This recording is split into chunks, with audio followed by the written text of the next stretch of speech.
Hey everyone, it's Lisa with Are You My Cousin? It's Thursday, so it's time for another weekly chat about genealogy because I love to talk all things genealogy, right? So, welcome. If you are joining us this afternoon, I hope that you are having a fantastic day. I hope you're getting some great research done and are ready to take a break to maybe talk about some other places to look for your ancestors. So, as you're coming in, I want to welcome you, particularly if you are a first time viewer for one of our weekly live chats here on YouTube or Facebook. We do simultaneously broadcast to both and really want to extend that special welcome to you for your first timers. And if you're coming back and returning to us again, I want to thank you because I do appreciate your support each week when you show up. Feel free to leave comments as we chat today. I do see those, and I will do my best to get all of those answered today. So feel free to ask questions or leave comments in the chat if you'd like. Feel free, if you want to, let us know where you're watching from. I am broadcasting today from my office in North Carolina. So I'm happy to be here. I will tell you, I have been under the weather the past week, so I probably sound a little froggy and apologize, but I have my water bottle. I've got my cough drops here, so I'm feeling much better, but I probably sound a little more froggy today than usual. So just bear with me if I have to take a coughing break, but I think I'm pretty good. Okay.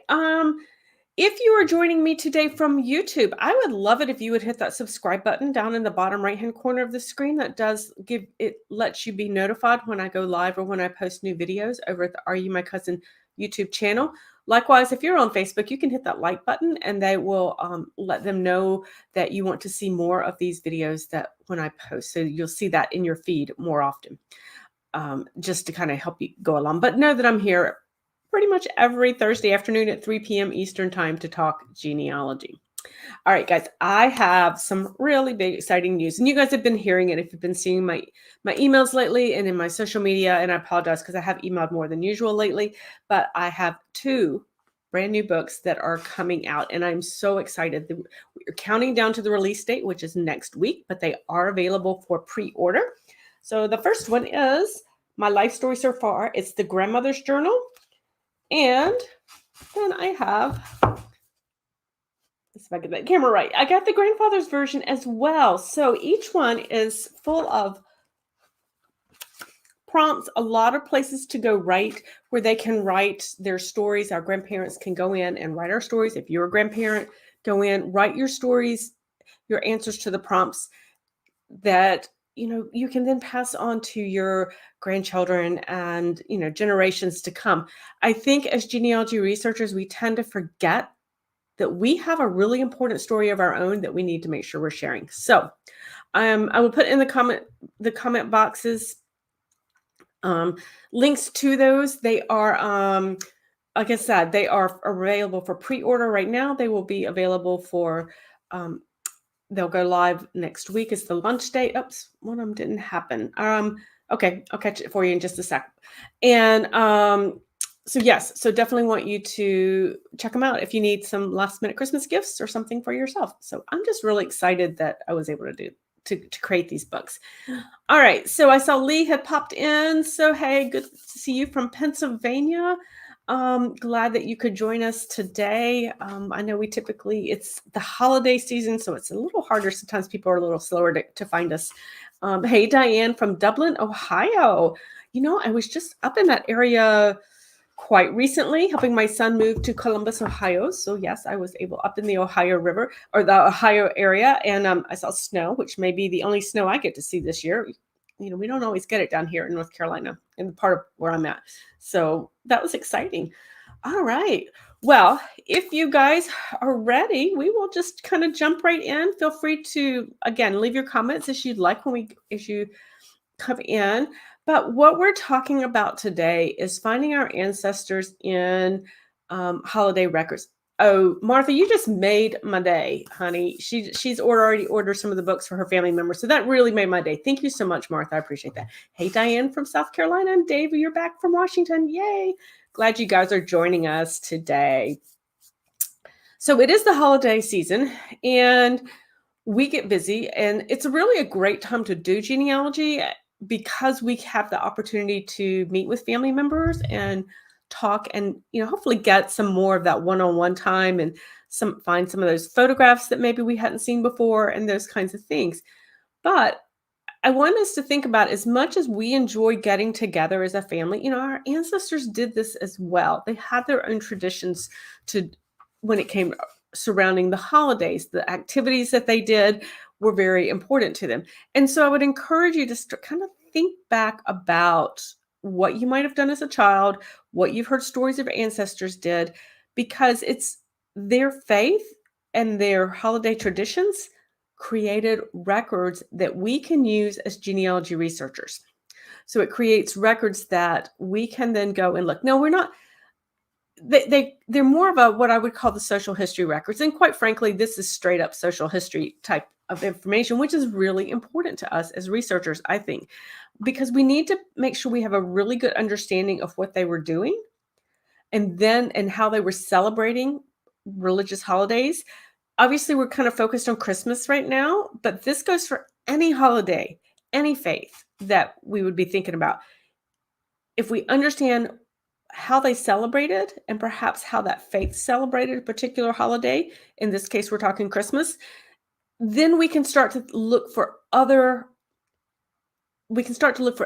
of what they did. We can look and see how it was documented, how those activities were documented. And so one of the things that I will tell you today, and I tell it to you pretty much every time we talk about any type of social history type of research, or really any kind of breaking down those genealogy brick wall researching, is that if something was important to your ancestors, it is absolutely important to you as a researcher.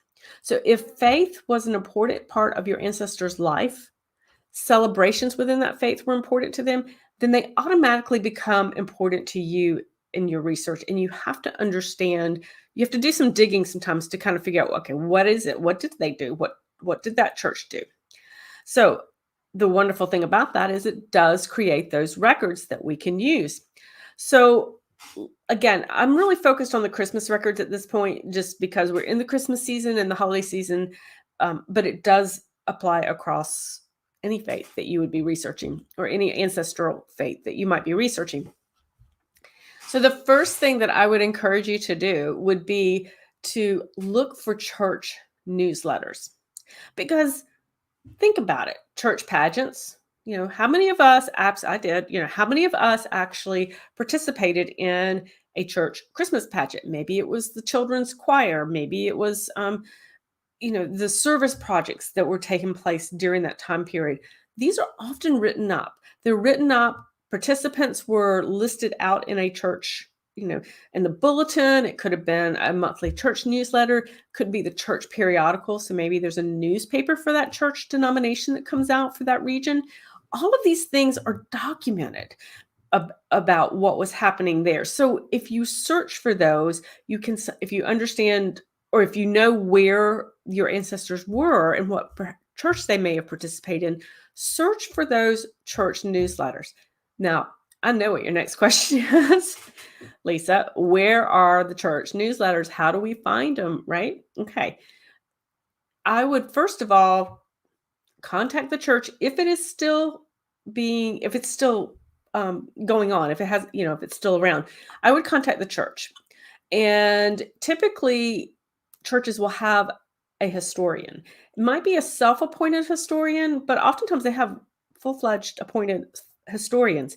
That's the person you want to reach out to and see what they have, because they're going to know where the things are. I mean, you can absolutely talk to whoever answers the phone, but that would be who I would reach out to let them know what you're looking for, to see if you can get some of those records.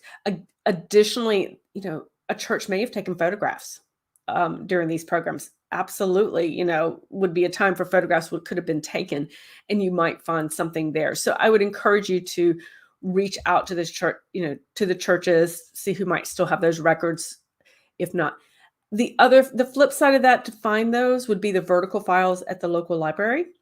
Again, if you guys have I probably sound like a broken record when it comes to vertical files, but they are so important when it comes to kind of finding some of these little I don't let's see, how do I just out of the way kind of records that you wouldn't normally look at. So I would encourage you to reach out and see what you can find. I do find church newsletters. I do find church histories, church bulletins, all that type of thing in a vertical files when I go to libraries, local libraries. So I would absolutely encourage you to look there. The other place I would recommend that you look for maybe a holiday record would be a newspaper, the local newspaper, particularly some of the smaller towns. Being in the newspaper was kind of a big deal, quite frankly. It's a big deal for us. As I remember as a little girl, I always wanted to be in the newspaper. I don't know what it was, but I just always wanted to be in the newspaper. And when I was 5 years old, I think I was 5, I did. I got my picture in the newspaper. Honestly, I can't remember what it was about. I think it had to do with bike safety. But I mean, that was a big deal, And of course, parents and grandparents, everybody's cutting out the photographs and, the articles and saving them. Well, guess what? Our ancestors were not that different, guys. They were doing the same thing. So I would encourage you to check newspapers for things such as church pageants, school pageants, the local school. A lot of us did school pageants there. Art shows maybe around the holidays, Christmas caroling. Again, service projects, types of things, food drives, anything that the community would have done has potential to be documented in the newspaper, especially that local section. So I would encourage you to absolutely get into the newspapers. Start at chroniclingamerica.org. Those are free. Those are those are free. Those are they cover a lot of years, a lot of places, and I would encourage you to definitely check there. On the flip side of that, when you're looking at these newspapers, these local newspapers, if you live in a community where there might be strong ethnic groups, such as maybe you're looking, Irish Americans, maybe look in those periodicals as well. Newspapers that are specific to maybe Irish Americans, German Americans, whatever ethnic group that your ancestors may have been a part of, to see what may have been listed, what might be documented there, because they're going to be talking about what they're doing through the holidays. Now, why newspapers? Why all of this? Well, the reason is because we're going to find people listed. You might find participants listed.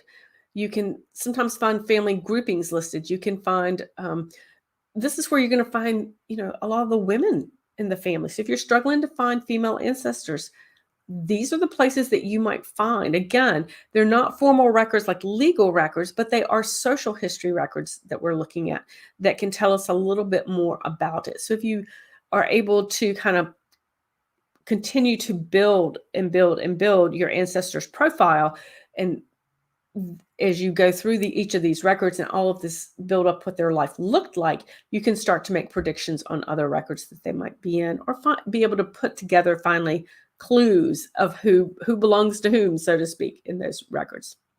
Hang on, I'm gonna grab a sip of water real quick. Okay, and I will tell you, this one's gonna be a little bit shorter today, guys, just because we'll see how long my voice holds out. Okay, newspapers. Sorry, we just did newspaper. The last one I want to tell you about would be address books. Now, I'm sorry, I did just put a cough drop in my mouth to keep from coughing on, but we're going to talk about address books. And this is something I know a lot of us don't have, but I'm always a little surprised at how many people actually do have them when I actually start to ask people about them. So old address books that you might find tucked away in the boxes. The funny thing is, I actually found some of these tucked away in like Christmas card boxes and old Christmas decorations, because my grandmothers, would send out Christmas cards. And so they would keep the address book with the Christmas cards. And those were kept with the Christmas decorations. So, as it comes to cleaning out things and finding where things are stashed, I would find these. Sometimes it was a book. Sometimes it was just, a sheet of paper that had their Christmas card list on it. And those are really, really helpful when you can find that, because what I love about that is you have the addresses. They'll list out all their friends and family. So you have to kind of know friends. You have to decipher who's friends, who's family, but they'll have the addresses. And then it's great because if somebody moves, usually my grandmother would just mark it out and put in the new address right next to it. So you could see where people were moving to. You could actually see when people were getting married, because maybe, she's writing to her sister or writing to a cousin who was using a maiden name for many years, and then all of a sudden her entry has been marked out and added with a married name.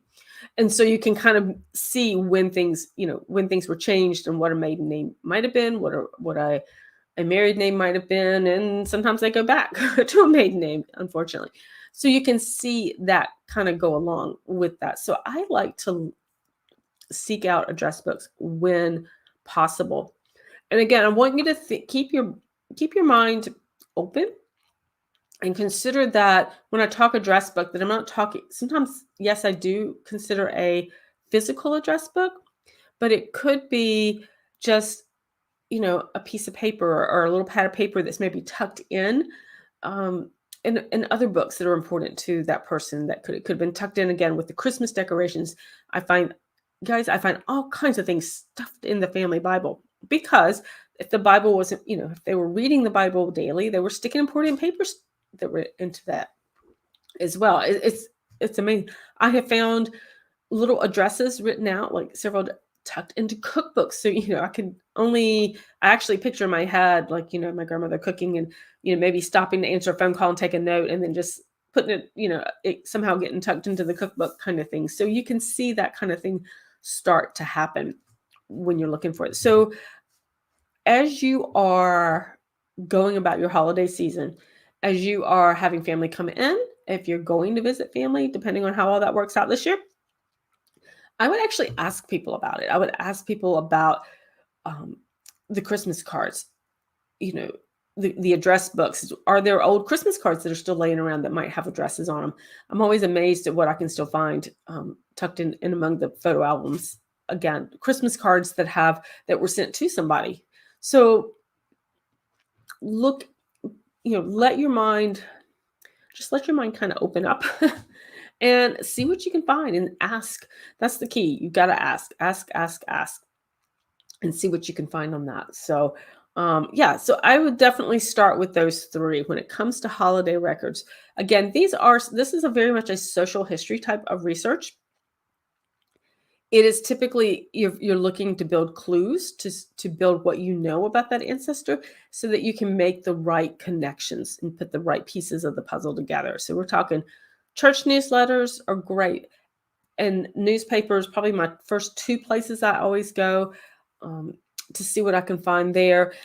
Again, address books. If you can find an address book this still exists in a family, it's possible it's down on the collateral side of the family. But I would just ask anybody in the family that close, distant, hey, does anybody have an old address book? I want to see what I can find family history wise. And I think that'll work out really pretty well. I've done pretty well with those kinds of things. So the key is really just asking and asking and asking for it. So I ask a lot, and my family gets tired of me asking, I'm sure. So anyway, there is a blog post over on this website. I'm going to grab the link for you, where I talk about more. I've got more types that you might be interested in